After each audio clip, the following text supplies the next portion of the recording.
All right, everyone. Welcome back to the Golf Unfiltered podcast. I hope everyone had a safe holiday. I'm your host, Adam. I'm here with my co-hosts. First, Nikki Dunnigan. Nikki, it's always good to see you. Hi, how's it going? Good. And Dan Hauser and new locate. Both of you are in new locations for our YouTube viewers. But Dan, how are you today? Oh, I'm hanging in there. It's first day back off of a extended holiday weekend, so that's always fun. Yeah, it's always difficult. I had a week, as you guys know. It's been ups and downs and all arounds for me. But Thanksgiving was good at Casa de Fonseca. We actually had my in-laws come over for the first time in a while because now we're dogless, we're empty nesters, and so our dog's not trying to kill everyone as they walk in. But that was good. We got to just kind of watch some football. Nikki, what do you guys usually do? All right, you guys had some outfits this year. Yes, we did. My cousin had sent a text out that said, hey, I think we're going to do funny family t-shirts or funny Thanksgiving t-shirts this year.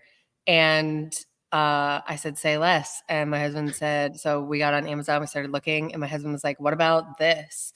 And so he came up with the idea that we dress like pilgrims. And so they didn't make a pilgrim outfit small enough for Logan, but they did make a turkey costume. So we dressed as pilgrims and we put Logan in a turkey outfit.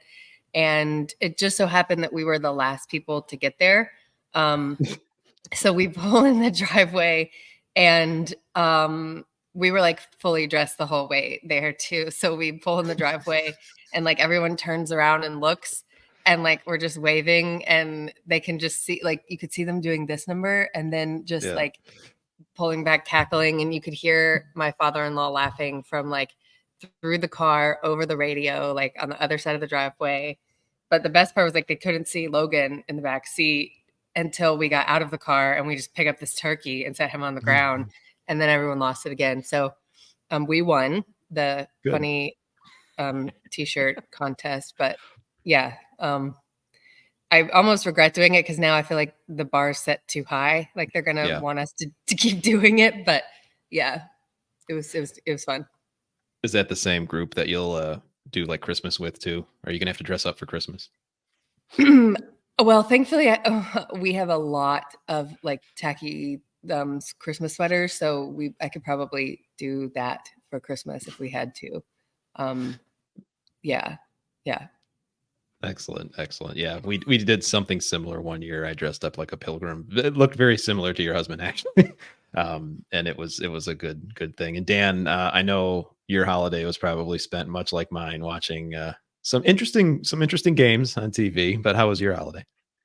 Yeah, the first half of the day not great. Detroit, leave it to Detroit to once you finally convince everyone that they're good, that they go ahead and do that again in the Thanksgiving game. But yeah, no, overall it was a good day. We had some good football. Obviously, the Dallas game probably went just like everyone expected it to. Same thing with that San Francisco game for the most part. So, leave it to Dallas or leave it to Detroit to screw the day up for everyone. But no, it was good overall. Ate way too much like always. And yeah. So, nice. Here we are. Congratulations to and I'm sorry, Nikki, but congratulations to the first place Atlanta Falcons as of yesterday. We're going to, I know you don't like to call it out, but that's a surprise. Someone's got to win that division. So why not them? I know. And I don't like to call it out because I feel like it jinxes it, but then also like, do we deserve really that title? Like, let's not talk about it. Let's not call us like first place because like it just sounds so much better than it is. Like I don't know. I mean, there's several games that we should have won, but we didn't, and I don't know. But to your point, somebody's got to win that division. So I was just gonna say, ask Adam as a fan of the AL Central. Somebody has to win the division, so might as well be the Falcons, right? Yeah, but then we're going to go on and into the playoffs and just get embarrassed. So it's not, and then it's going to be the commentary about typical Falcons, and that's what I'm From a fantasy perspective, it was just nice to see that Arthur Smith remembered that he had Bijan Robinson on his team yesterday. So that was a pleasant surprise. Yeah, that's another person I don't want to talk about right now. We just don't talk about it. We just let it happen. Yeah. Quick fantasy football update. Things are going well over at Jefferson Starship. That's all I'm going to say. And we've got 4 games left, I think, in the regular season for our fantasy league. It's been some ups and downs, and for the first time this year, earlier this morning, late breaking news that ESPN Wizards adjusted a score. One of the teams now lost. So as opposed to what they thought happened, but I don't want to talk about. And once again, too, just because obviously I think until the day I die, I will continue to bring this up now because Nikki made that comment initially. Jared Goff once again did enough to get me the win this week in fantasy. So I'm never going to live that down, am I? All right. Well, we got some golf finally to talk about too, and perhaps the most exciting news for a while. Tiger's back this week at the Hero World Challenge.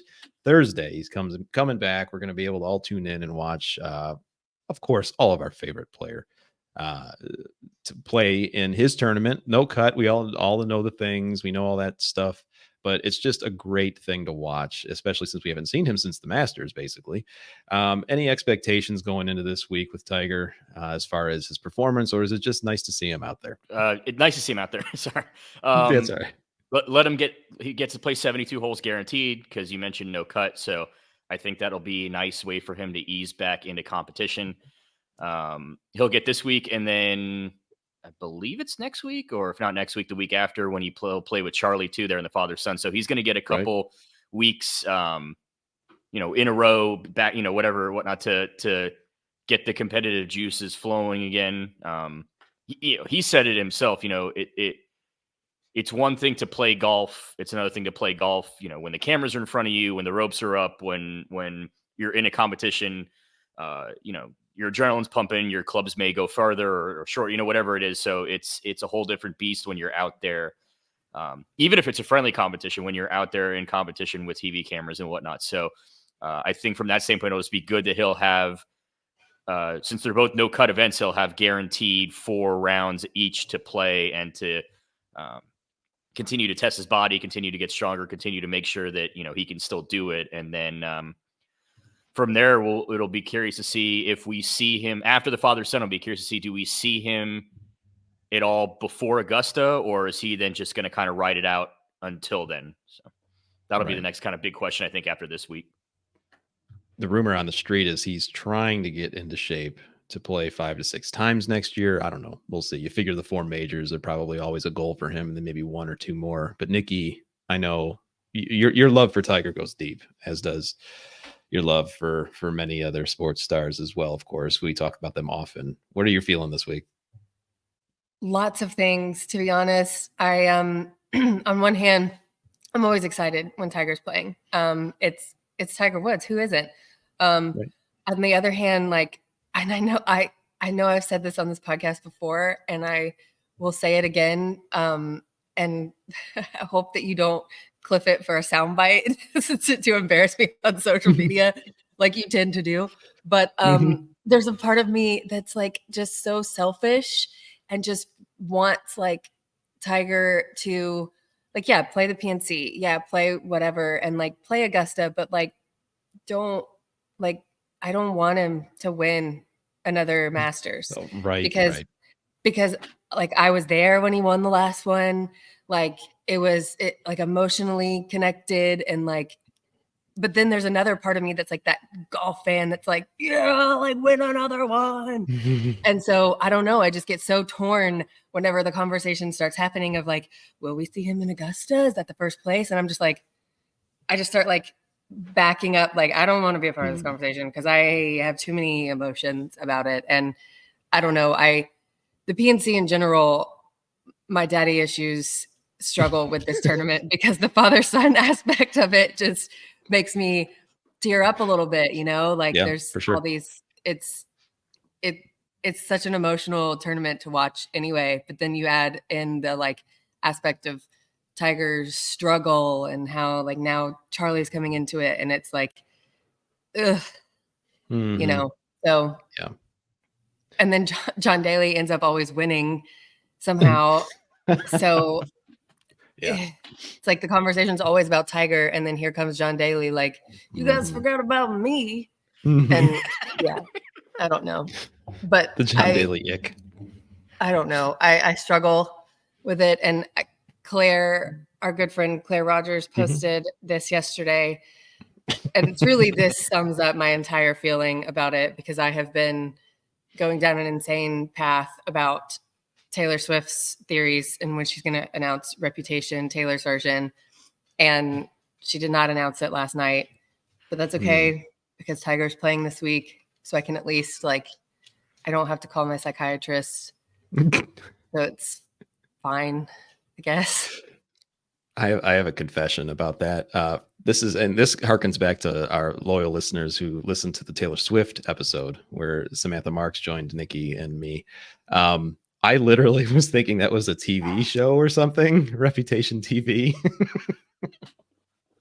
You thought TV meant like TV show. Yeah. So I was like, oh, okay. Now, so there we are. We're even now. If you want, because you have access to this, you can go clip that too if you want. Just don't let Sam hear that. She'll hear it. Well, she doesn't listen to this. It's fine. Yeah, as far as your point about the father-son too, I agree totally. You know, watching this point in Tiger's career, you know, all those feelings always come back up for me. You know, when we watch his return again, it seems to be almost seasonal at this point. And I get those feelings where it's like, yeah, man, I mean, this is the guy that got me into even doing all of this, got me into playing golf, you know, like period. I didn't even want to get involved in golf. Had it not been for my dad saying, hey, you got to watch this kid, you know, play golf. There's a lot of stuff being said about him.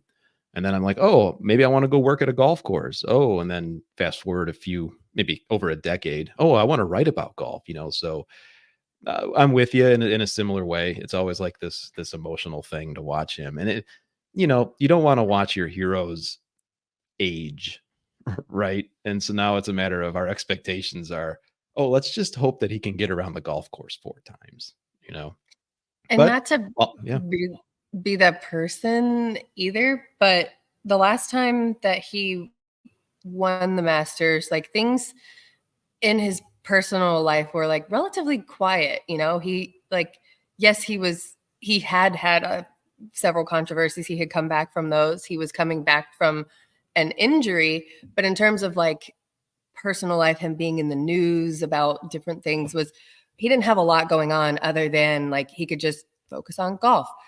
Right now, he has so much that he's doing.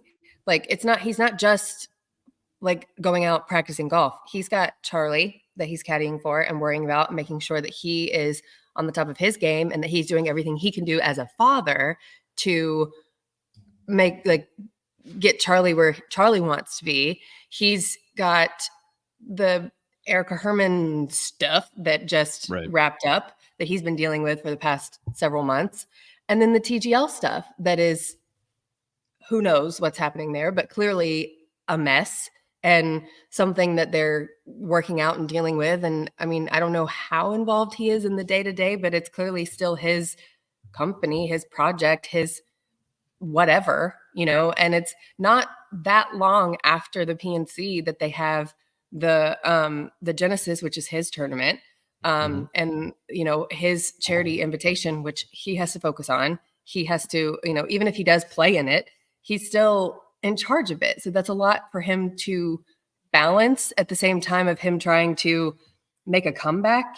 Like, I don't know, that just seems like so much for him to focus on, in addition to, I'm going to make another push at another major. Like, I would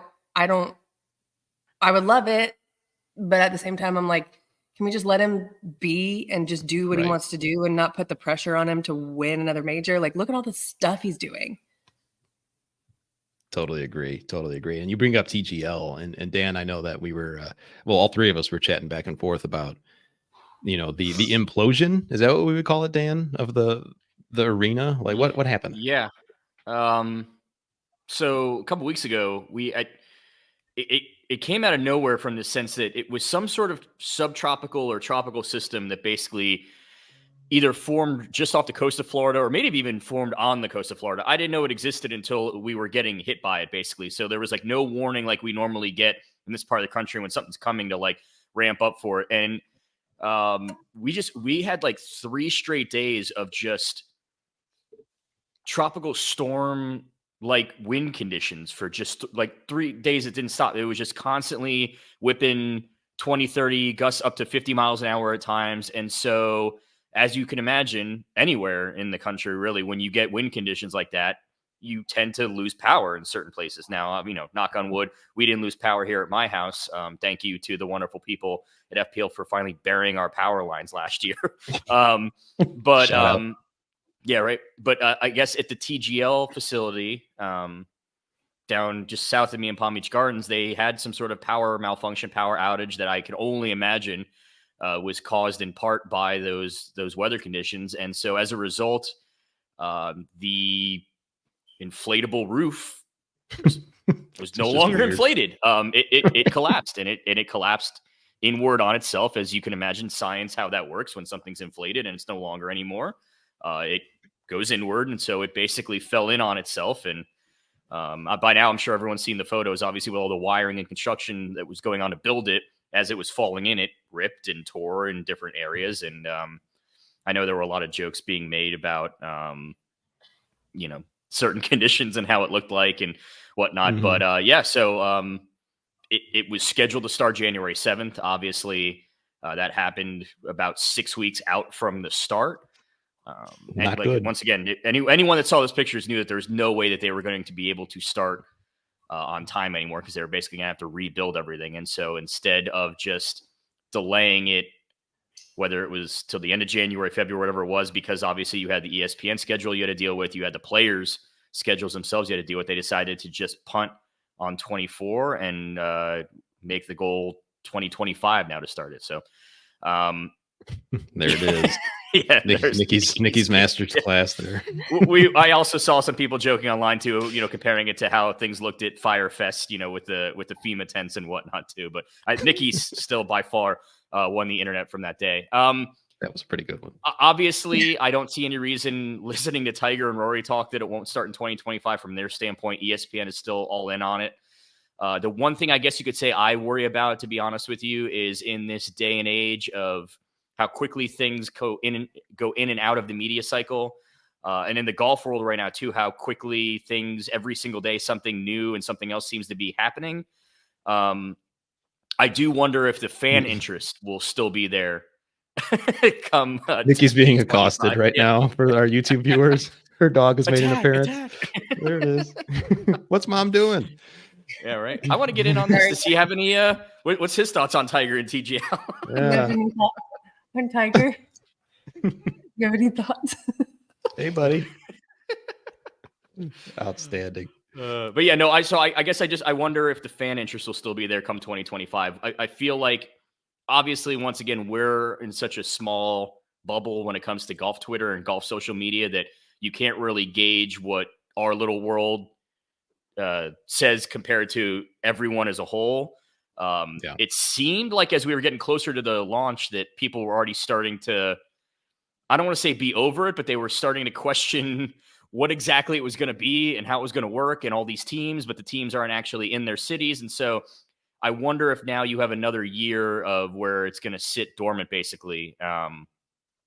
When it comes back in 25, will people still be excited about it, interested in it? Will they still want to go check it out? I mean, anything involving Tiger, you would have to assume that there will at least be some interest for at least in the beginning. But yeah, so hopefully it comes back in 25 and it'll be like nothing ever happened. I think that was the confusing part to me, is that we were like you said, 6 weeks away, and there was not a lot. Like, they only had announced 2 full rosters. And then they just surprisingly were like, oh, by the way, we're adding another team in Jupiter and Tiger's going to be on it. And it was only like 7 or 8 weeks out before they were like, oh yeah, by the way, Tiger and Rory can be on the teams. And it was just kind of, there was still no real clarity on how the format worked. There was, it was going to happen at this venue, but there was also, when they were announcing these, they were announcing them based on the cities and based on, especially in Atlanta, they were talking about it being the reason that they did it was because of Mercedes-Benz Stadium. So there was a lot of speculation of like, okay, well, are they going to play in these cities? And so there wasn't a lot of clarity or answers really on like how these tournaments are going to work. And they're only 6 weeks out. So I don't know, not to put on my tinfoil hat, but like, I think, not to say they blew up their own stadium, but I think maybe they were like, whew, this gives us a little more time, because I think everybody on their team was kind of very rushed and very like, oh my God, how are we going to get this done in 6 weeks? In addition to everything else that all of these players had going on, like Justin Thomas was playing in the Netflix Cup and then also had this that he was doing. And then most of these guys, like they're playing, the series was from January to March, but most of these guys are playing in tournaments that happen in between there. So, I mean, no wonder John Rahm was like, no, thank you. Like there's, I'm out. Yeah. No, there were definitely a lot more questions than answers still. My biggest question was how they came up with some of these rosters. I would still like someone to explain to me how a guy who went to the University of Florida, famously from Florida, the state of Florida, somehow ended up on the team from Georgia in Atlanta. And I know, and I'm talking about Billy Horschel, I know it was because he won a FedEx Cup there, but like, if that's the connection you have to it, like that's a stretch at that point, especially when you consider like, and I understand that college football doesn't rule the world, just like golf doesn't rule the world, but like he's famously a Gator, and you're putting him on a team in the state of Georgia. Like people were very, very not happy that Kisner was not on that team.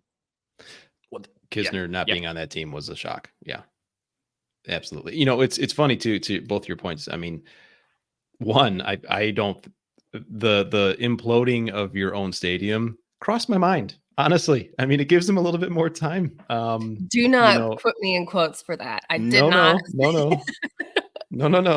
We are not insinuating in any shape or form.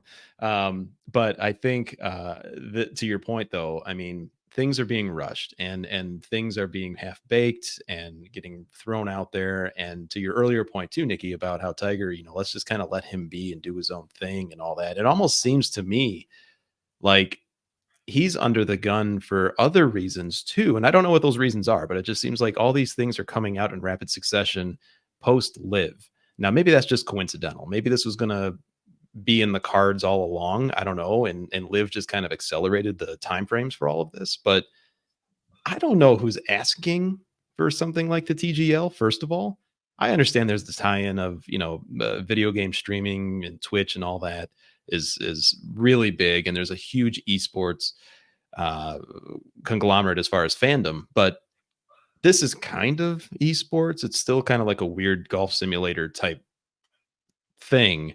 And yet they're pushing it out. They're putting, these teams together that don't make a ton of sense. And yet even the markets that they're going in, now correct me if I'm wrong, guys. So if they wanted these teams to be in places where golf doesn't typically get played, right? In terms of professional tournaments. Is that something that I heard before? Well, I don't know, but even if that is true, like their whole thing, especially with the Atlanta team, is that like, oh, the Tour Championship is here. Oh, Atlanta is such a great city for golf. Oh, we have such these great courses here. Oh, Atlanta has such a rich history with golf. Oh, Bobby Jones is buried here. Like, that doesn't make sense. You're kind of going back and forth, and like, but it also seemed, it doesn't seem just rushed on the TGL side. To your point about like the response to LIV, things are rushed and very half-baked, even on the PGA Tour side, because you have this whole, oh, now we're separate, we're fighting, we don't like each other. And then it's like, oh, well, actually, like we're going to work together and they're going to pay all of our bills now. So we're cool. Like we're a thing. And then you have like they do the Ryder Cup and Brooks gives everybody their shirts, like the team shirts. And it's like brotherhood, everything is fixed, like we are the world Coca-Cola song and everything is happy. And then all of a sudden it's like, oh, well, actually the LIV schedule is about to be announced. And if you go over there and if you do the Q school for LIV, then you are suspended. You can't play on a PGA Tour event anymore. And it's like, but they're paying your bills. I don't think you can suspend people for going to the people who are paying their paycheck. Can you? Right. But then it's like, are they paying our paycheck? We don't even know. That hasn't even been said. And so there's so much that is just, to your point, half-baked and not answered. And everyone's going, are we supposed to like LIV? Or are we supposed to not like LIV? Or are they the good guys? Or are they the bad guys? Are they paying our bills? Or are they not paying our bills? We don't even know. And then you have people like Brooks, who is contracted to LIV, commenting on Instagram going, it'd be really cool if you guys would release the schedule. You guys said you would release the schedule. Yeah. Like, can we release the schedule, Forever please? The troll. And I can't even really blame him because he's got a wife who has her own stuff going on that he needs to plan around. He's got a kid now that he has to plan around. So he needs to know, hey, do I have to like change her schedule and my schedule for this week? You said you would release the schedule by this time. We don't have it. It's all just bleh. Yeah. Beyond just that too. The other interesting thing too is, okay, you're right. Well, so are the Saudis helping pay our bills? But if they are, then why is Fenway Sports Group poking their head around? And why is this company offering $1 billion? And why are now the actual individual tournaments being told that they are now going to be expected to be on the hook to cover a greater portion of the purses for each event, which is going to take money away from their charities because the tour keeps increasing purses, but they don't have the money themselves to cover those increases. So now they're saying, well, now the tournaments are going to have to help cover those costs. So it's like, Let me say this. If Taylor Swift was dating a professional golfer, all of these answers we would have all these answers already, because the way that the Swifties investigate stuff and put clues together, we would have all these answers already. The way they have dove into Travis Kelce and the NFL and figured stuff out in a week when they started dating, we would have all these answers. If Taylor Swift was dating Adam Scott or anybody, I just picked him because he's the hottest one, but literally anyone, we would have all these answers already. That's my theory. Look what the Swifties have done to Jason Kelsey's wife. She's now like a household name overnight. Yeah. All of this is just too much for me to process right now. The whole deal waiting for Reputation, Taylor's version, to release. Okay, this is not a TV show, Adam. Not a TV show. I don't know. I'm waiting. I was like, what channel is it going to be on? Is this going to be another CW thing? I don't know. So I mean, so the LIV Golf, let's just call it the LIV Golfening. I don't know. The catalyst that is LIV Golf. I mean, it kind of just pushed everything up. The timeline's up. Everything is just moving rapidly. And it doesn't seem like anything's been thought through to the degree of asking this additional question that perhaps Taylor would have been able to find for us. What has been the burning platform all along?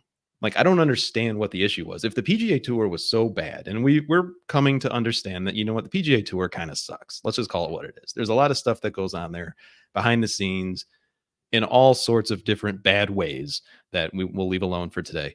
But if it was so bad, then how come this stuff didn't come out sooner? Now, is that because there was only one show in town? Perhaps. Maybe with the existential crisis that LIV Golf presented, saying, oh, wait, there's a competitor now in the marketplace and it's got a lot of money.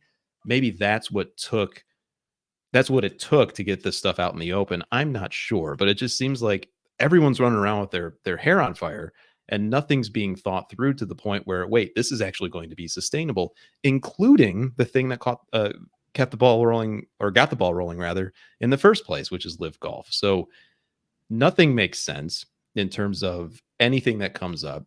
And it's becoming a little bit difficult, at least for me, I don't know how you guys feel, to be excited about any of these things. I thought TGL had something because it wasn't trying to replace another thing. It was just kind of like this supplementary, hey, let's go watch this cool thing for 3 months. But Nikki, to your point, tournaments are going on the entire time too. We can't like fully dive into this because the people that are participating, even the Netflix Cup, the players themselves have to be burnt out. And I think we're seeing a lot of that.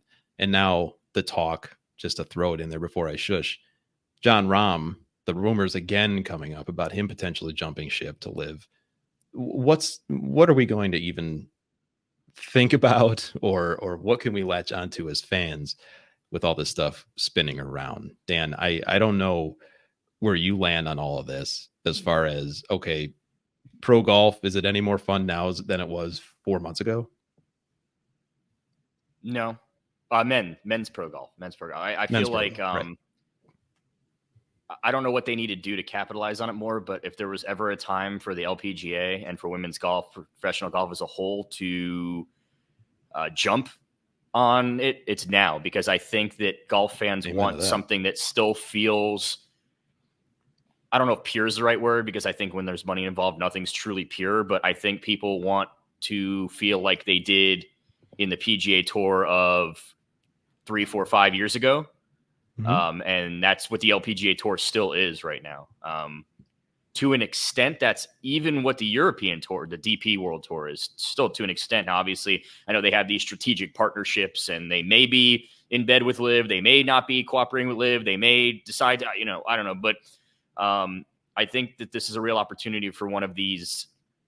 I hate to even use the word secondary tour, because the LPGA obviously is the biggest professional tour in women's golf. But I think it's an opportunity for one of these other professional golf tours, especially in the women's game, to capitalize and say, hey guys, all the things you used to like about professional golf, we're still doing over here.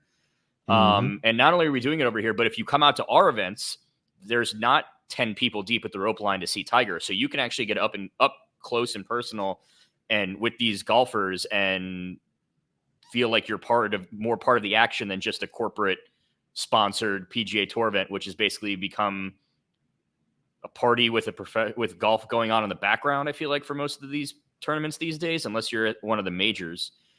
So yeah, I hope that this means that, other golf, because once again, men's professional golf isn't all golf. I know we like to get into that habit of thinking that way, and for good reason, obviously, but there is so much more golf out there other than men's professional golf. And even beyond just the pro ranks, once again, you look at things like what Steph Curry is doing with the underrated golf tour. You look at things that are going on outside of the professional ranks. There's a lot of good still going on in the golf world. It's just not coming from the men's side of the game right now. And Adam, to your point too, you're talking about when LIV came on the scene, how that kind of changed the way the PGA Tour worked, and did we just not notice it because they were only game in town? I feel like you'll appreciate this reference. You look at, it's happened now twice now. You look at the old WWF when WCW came along, and you look now, even today, modern day, with AEW, with WWE, both times around, it was the same copy paste script, so to say, every week that they were rolling out with the WWF. And then these competitors came along. They didn't last long. Well, AEW is still hanging around now. WCW, they didn't last long, but what they did do is they caused those in charge at the WWF, now WWE, to wake up and realize we can't just keep hitting copy and paste on our scripts every week and expect people to keep watching, because there's this alternative now that's not doing that. So we need to figure out how to fix this. And it ended up ultimately making the product better. Am I saying that the PGA Tour is going to become a better product now because of LIV? I don't know. If guys keep going to LIV, it doesn't appear to be, and it's not right now. That being said, we're still only, we're about 2 years into this grand experiment, if you want to call it. So in the moment right now, it does not look like it's going to result in anything being good. But who knows what happens 5 years from now? I guess this is the long way of getting back to that. And it could end up being even worse. But once again, regardless of what's happening today, I think that we need to remember that men's professional golf isn't golf. It is golf, but it's not the be all end all of golf. And maybe we just start turning to our attention to some other golf entities out there that previously weren't getting the attention that they should have been getting. And now maybe is that time to give them the attention they rightfully deserve. Do year-round coverage of the drive, chip, and putt. Like, show me those kids. There we go. For show me the regional tournaments. Show me them qualifying and finally getting that letter, say you're going to Augusta, and bursting into tears and their parents crying, and like, yeah, it's cool to see them on that Sunday before the Masters, but like, I want to see more of them actually competing before they get there, because you talk about growing the game. That's growing the game. That's where they start. Mm-hmm. And then show me the progress. Show me more college golf. I mean, look at college football, how big college football is and how big those markets are. Show me college golf. Like, I want rivalries of college golf. What teams hate each other? What teams are like, like truly competing against each other? And because there's not a lot of that. Right. You don't see coverage of that hardly ever until the NCAA tournament. And then it's hardly broadcasted at all. You see 1 or 2 articles about it at the end of the year, but like, that's it. Honestly, at this point, and I know we get the one big one every year, the American Century Championship, which I don't know about you guys. I thoroughly enjoy watching that every year. Give me more celebrity golf at this point. I mean, these guys, we know that these guys play more than twice a year. They don't only play at Pebble Beach and at that tournament. I believe there is a celebrity circuit to an extent. I know it's not weekly like the PGA Tour, but I believe there is a celebrity quote unquote tour that these guys play in more than those 2 tournaments. Why not they don't necessarily have to put them on Golf Channel, but give us a way to watch them. Like, if you could, I would love to be able to watch, because that's an example of, yes, these guys are obviously professional athletes. They make a ton of money, but they don't take golf so seriously to the point where it's like, this isn't even fun to watch. Like, yeah, they take it seriously, but they also, you get Steph Curry, taking a jump shot on the 17 tee box, at Tahoe after he hits his, give me more of that. Like, that's fun. That it reminds people that golf can also, at the end of the day, still be something just fun to go out and do with your friends. Like, I don't know. Absolutely though. Give me more college golf. Put more emphasis on these amateur tournaments. I know, yes, I understand we get the USAM and we get the, what's the one, the Latin America amateur, but we get that because obviously the winner of that goes to Augusta. But like, once again, those aren't the only 2 amateur tournaments that are played all year. Give us more AM events. Like, give us more, you mentioned drive, chip, and putt. Give us more, honestly, and like junior tournaments. This underrated tour junior stuff, nationals, televise that more. Yeah. Monday Q, Ryan French, he does a great job to an extent of what he can do to highlight a lot of these mini tours and a lot of these, but he can only do so much as one person. And obviously he can't be at every single one every week filming them. Like, give us mini tour events. Like, even if you just put it on like your local channel in your community, like at least it's a start. Like, what if on a random Saturday, like the Florida Am is going on, like, why not throw it on one of my local South Florida channels? You know what I'm saying? Like, yeah, sure. It may not be nationwide, but like, it's something, and it's more exposure to a side of the game that, once again, is underserved. And we need to remind us that golf isn't just the PGA Tour and LIV. Right. Yeah, they have entire seasons of what is it? Diners, drive-ins, and dives. Yeah. Like, do that with like putt courses across America. Well, that'd be amazing. Like, there's so many putt courses, even in Myrtle Beach alone. There's hundreds. Like, you could do a whole season on just Myrtle Beach. That extreme mini golf show that ABC did that was so much fun for those few years they did it. I guess they're not bringing it back anymore with Rob Riggle and Joe Tessitore. Yeah, like, I guess it's finally done. I wanted to go 4 seasons, but those were some 4 fun seasons of just like, hey, here's a random Tuesday night, and we're going to put these people on a putt course. But, oh, by the way, they have to like jump over a fiery pit to get to the green. And like, they're going to go ahead and get nailed by all this foam stuff and fall into like muddy waters. Like, that was fun. It was fun because it wasn't serious. So you're going to hate me for this, but I got invited to go participate in that, and I turned it down. I didn't want to. Why would you do that, Adam? I don't. We need to talk. I'm just a stick in the mud, really, when it comes to that stuff. Yeah, they had invited me to go in like season 2 or whatever. Speaking of LIV and things, just I don't know how to segue into this, but at any rate, we saw this whole thing with Phil, Alan Shipnuck, really quick because we're up against the clock here, but. a lot of weirdness was going on, to the point, Dan, about like, people taking things too seriously, and men's golf is just not any damn fun to watch anymore. Really quick, this is a deleted tweet from Phil Mickelson in response to a suggestion that Alan Shipnuck put out on Twitter, or X or whatever, that Phil knew that Jon Rahm was thinking about going to LIV Golf. And basically Phil and Alan go back and forth a few times leading up to this tweet. For those of you on YouTube watching this, for those who are listening, essentially he was calling Alan Shipnuck a liar, using other colorful language as well. A Bugs Bunny reference, which was not something that I thought I would see from Phil.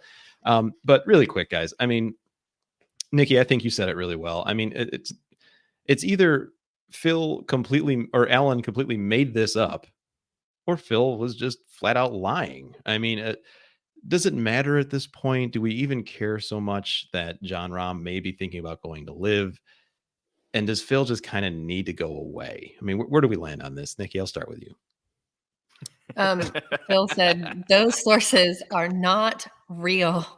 But to be real, what I don't understand about that whole tweet was that he went on and on and on about like, oh, your sources are not real and they're off the record. Like, how could they be not real and also off the record? Like, if they weren't real, you're making everything up. But also, if they were real, they were off the record though. Like, I'm just is he just covering his butt because he knows how Alan has done in the past with off the record comments and saying like, oh yeah, these ghosts that you made up or these fictional people that you might have spoken to in your head are like, they were also off the record?